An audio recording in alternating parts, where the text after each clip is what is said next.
grabar porque a lo mejor alguien lo puede necesitar. Ya, ahí está grabando.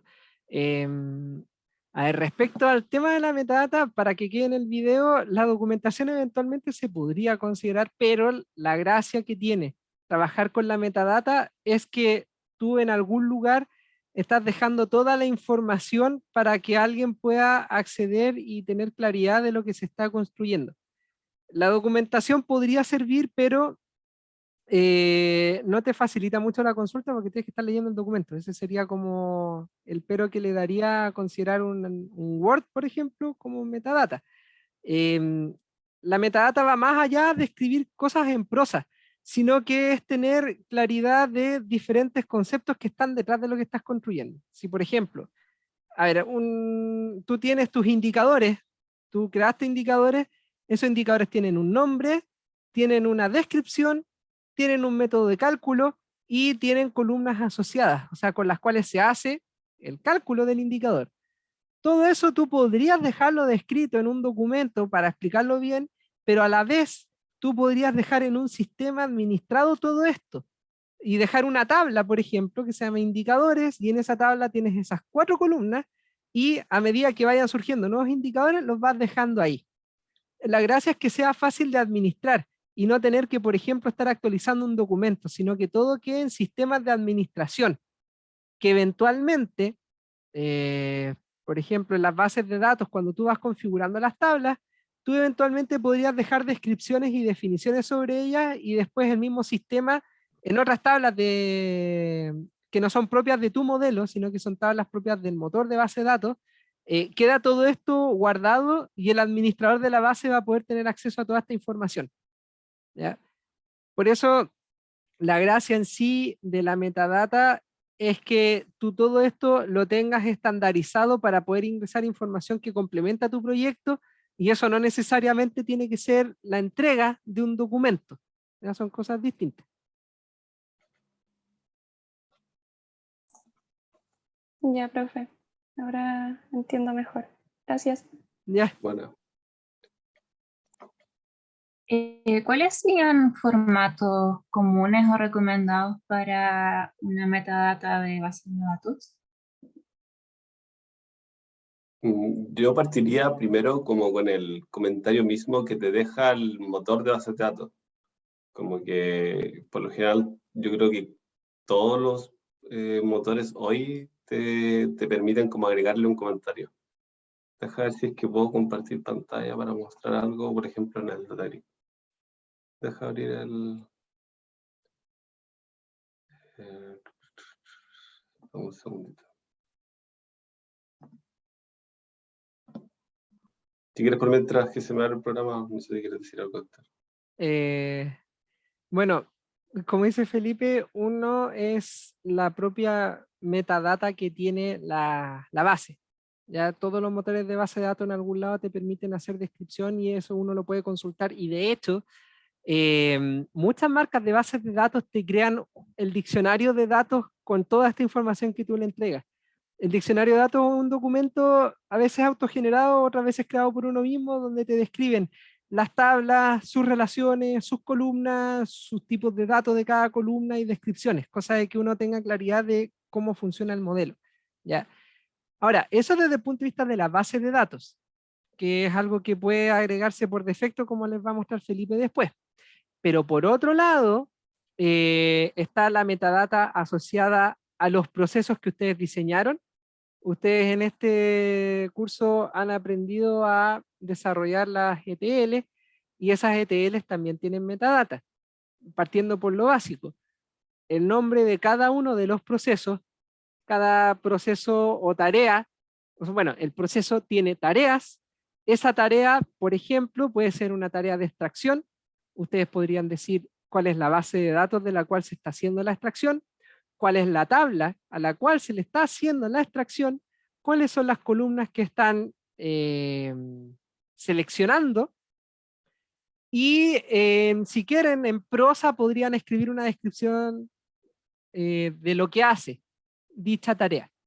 Eso no existe o puede que no exista en la plataforma que estén trabajando, pero podrían modelar una base de datos que se encargará solamente de entender cómo funciona la ETL.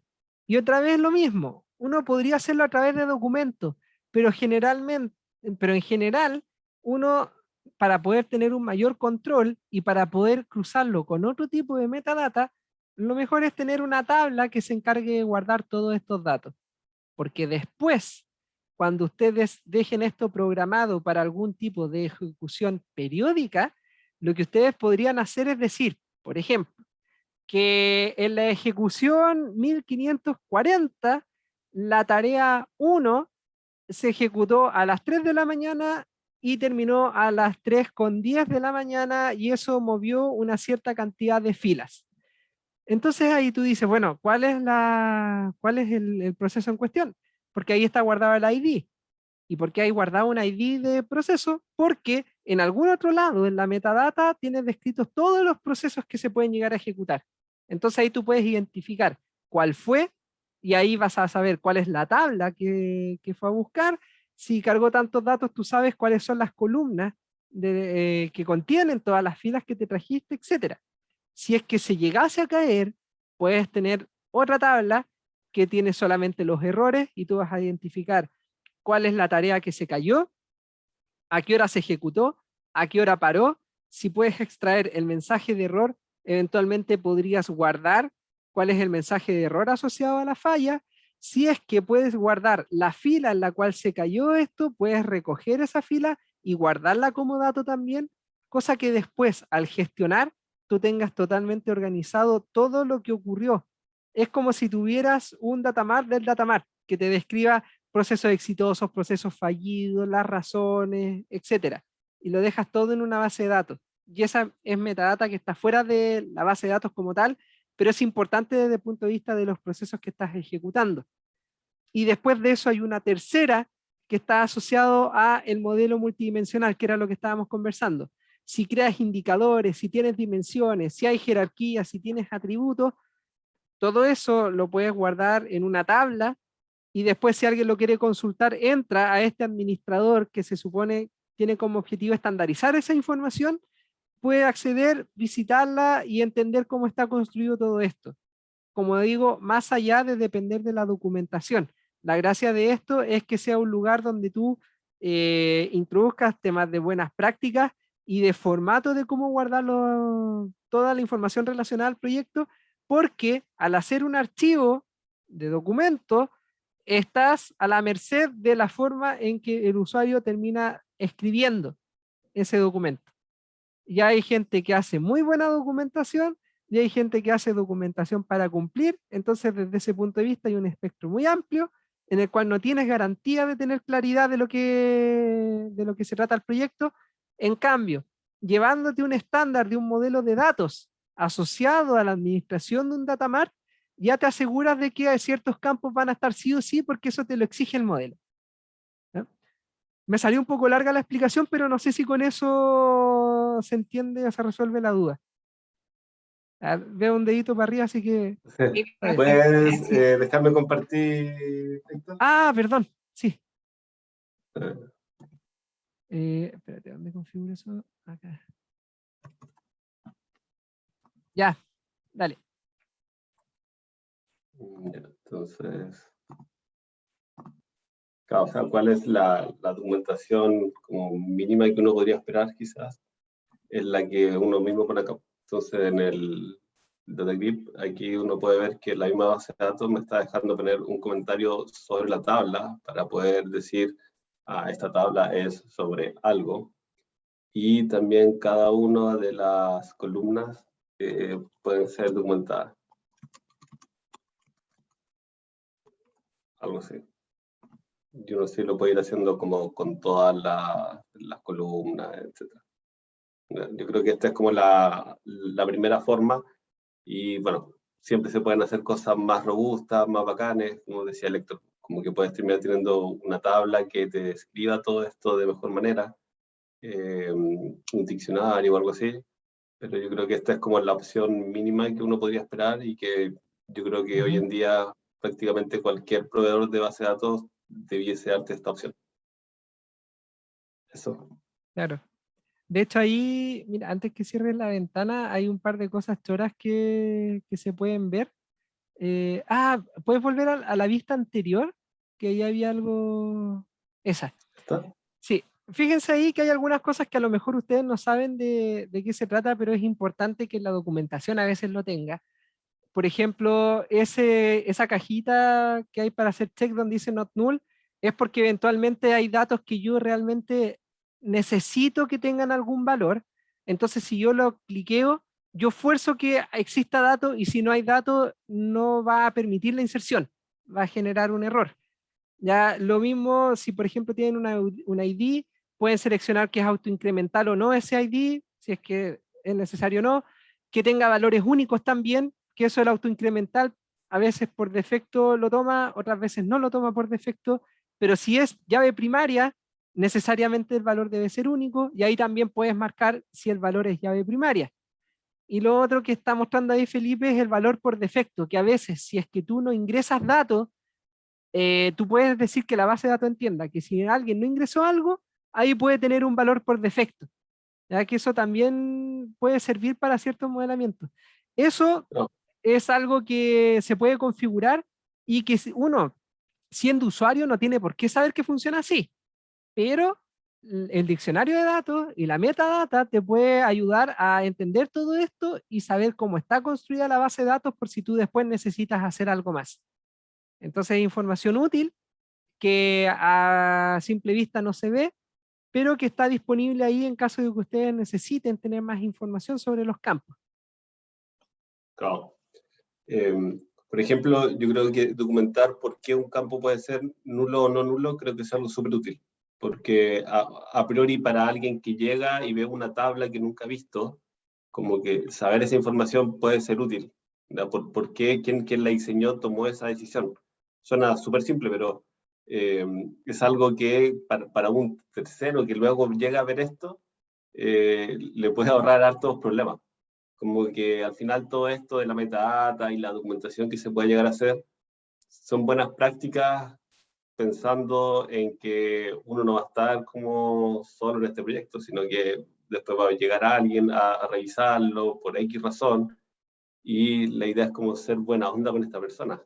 Como piensen como el tiempo que uno se puede ahorrar, si es que aquí mismo en la metadata queda guardado para qué sirve tal columna, o por qué se le puso autoincremental, por qué no se le puso autoincremental, porque una columna puede ser única. ¿No? Como que ese tipo de cosas yo creo que ayudan harto. Eso.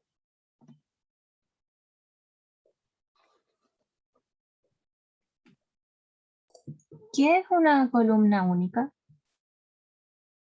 Es una columna que no te va a permitir que se repita ese registro. Por ejemplo, si tuvieras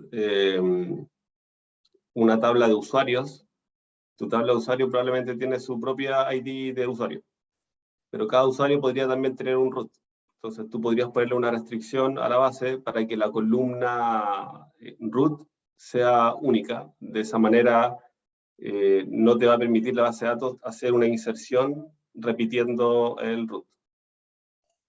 Buenas, se entiende. Bueno, un ejemplo, pueden haber otras reglas de negocio que te digan como, quizás esta columna nunca debiese repetirse, entonces tú dices, vamos a forzar entonces a la base de datos para que efectivamente sea así. Eso.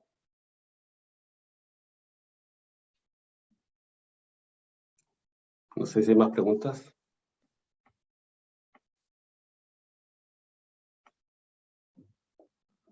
Bueno, quizás como es ya la última clase, también pueden hacer otras preguntas que no sean sobre la materia, si es que tienen alguna duda, no sé, laboral o algo así. Quizás este es el momento para hacerla. O del mismo proyecto, si tienen dudas O del de cara al proyecto, claro. cierre de su trabajo, por ejemplo. Sí, sobre el proyecto, ¿qué tutoriales o auxiliares no? O sea, ¿qué cosas vamos a aprender ahora para hacer el OLAP? Justamente antes de esta clase hablamos con Héctor y como le hemos dicho, queremos usar una herramienta nueva. Entonces, ¿cuál vamos a usar finalmente? La vamos a definir el miércoles, esperando que el jueves o el viernes, probablemente ya el viernes, subirles algún video que les permita a ustedes como ya poder como instalar esa herramienta y poder desplegar el cubo que ustedes desean hacer. Eso.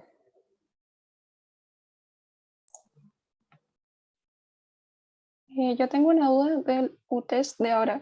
Ujú. ¿Va a entrar Mondrian? No, No, solo del... es de lo que conversamos ahora y lo que hayan visto del video en las diapos. Ya, Oye, ahí súper. Gracias. me quedé con esa duda. Al final entonces no hicimos test de Mondrian. No, Por alguna razón yo pensé que sí lo habíamos hecho, pero bueno, ya fue.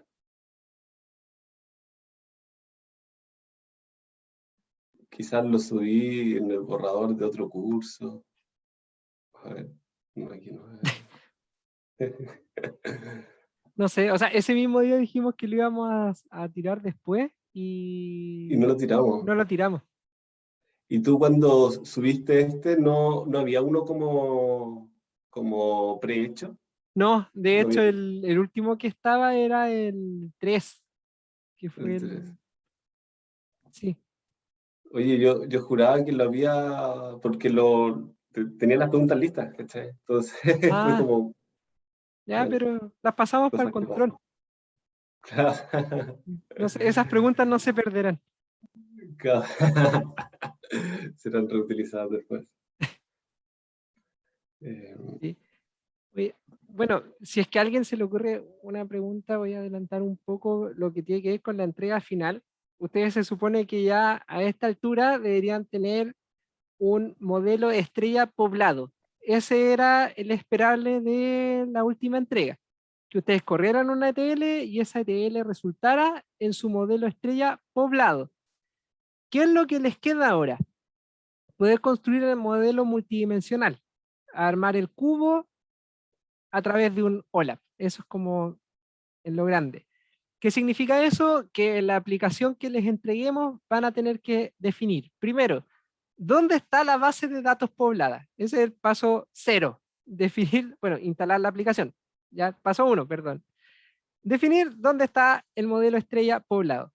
Después de eso, a nivel de cubo, hay que definir cuál es la tabla FAC, cuáles son las tablas dimensionales, por cada tabla dimensional decir cómo se relaciona con la FAC, es decir, esta es la relación entre los dos IDs que hace que se cruce esta FAC con la dimensión, eso hacerlo para cada una, en caso de haber jerarquías, definir las jerarquías y finalmente en la FAC todos los indicadores que ustedes quieren mostrar tienen que definirlos como fórmulas basadas en los datos que están disponibles en la FAC misma. Si ustedes hasta esta altura han arrastrado temas como indicador por mes, indicador por local o indicador por lo que sea, aquí es donde se van a dar cuenta que en realidad no tenía que tener apellido en indicador, porque en realidad lo importante acá es definir el indicador. Es el OLAP el que después te los puede agrupar por mes, o agrupar por persona, o agrupar por lo que sea. La definición es simplemente cómo se calcula el indicador y después al consumir, al trabajar con el cubo, le van a decir si es que tiene algún tipo de agregación, si es que hay que filtrar por algo. ¿Ya? Es el indicador en su definición general. Así que, ¿qué es lo que les falta en realidad? Es, bueno, instalar la aplicación y después hacer todas estas configuraciones. Después de eso, ustedes podrían validar en base a consultas, si sabes, en base a consultas a las bases de datos, comparar los resultados que obtienen por query con lo que obtienen a través de la conexión del OLAP. Se supone que debería ser lo mismo. La diferencia está obviamente en que al trabajar con un OLAP, toda esa consulta que ustedes construyeron para comprobar no hay que hacerla porque el cubo la hace por sí mismo. ¿Ya? Y después en la presentación nos tienen que entregar los resultados. Es decir, aquí está el cubo, lo podemos usar, miren cómo lo usamos y con eso ya se cierra la entrega.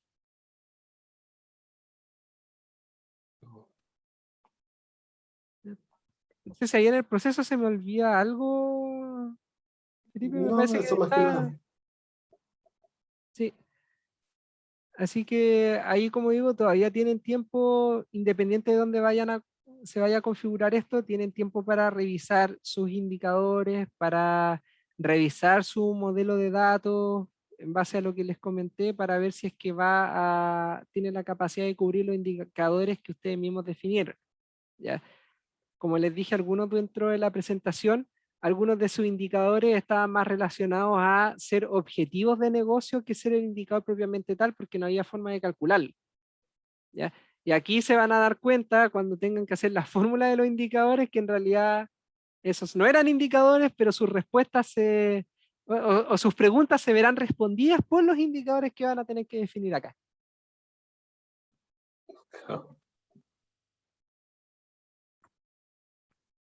Ya, eso no sé si alguien tiene alguna otra consulta respecto al proyecto, lo que tienen que responder en el test ahora, como para revisarlo, si no, dejamos la sesión hasta acá. Bueno, un recordatorio de lo que está quedando del curso. Ujú. La próxima semana habría control y después de la siguiente semana la última presentación. Ujú. Sí, eso para que tengan ojo. Y bueno, como las sesiones de cátedra las vamos a usar para las evaluaciones, si en algún momento necesitan coordinar algo con nosotros, avísennos, traten de avisarnos con cierta anticipación ante los eventos que vienen, porque también nuestras disponibilidades son un poco acotadas, entonces para poder atenderlos a tiempo necesitamos cierta anticipación para poder hablar con usted. Eso para que lo tengan en consideración. Claro. Profes, disculpen, que dijeron que el próximo control es la próxima semana, próximo lunes. Sí. Sí. Ah, ya, que no lo tenía anotado. Lo anoto al tiro. Sí, a ver, ¿tú ya está todo en el calendario puesto o no? Van a salir informe 3 y no aparecen.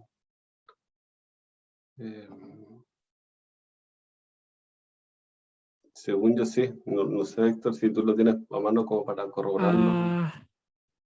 A ver, por el calendario tengo... Mira, por el calendario tengo hasta el informe 3 según esto.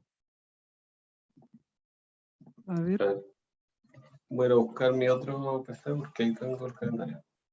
Ya. En todo caso, esas fechas probablemente las compartimos al principio al principio del semestre, como para que se hicieran una idea. ¿Ya? Por eso les decía que si por alguna razón necesitan apoyo o ayuda en algo respecto al proyecto o dudas del control, aprovechen de hacerlas con anticipación para poder estar ahí y responderles. Porque si no, puede ser que le respondamos muy tarde y ya haya pasado el momento donde necesitaban aclarar la duda. Eso se lo aconsejo y se los advierto por ahora.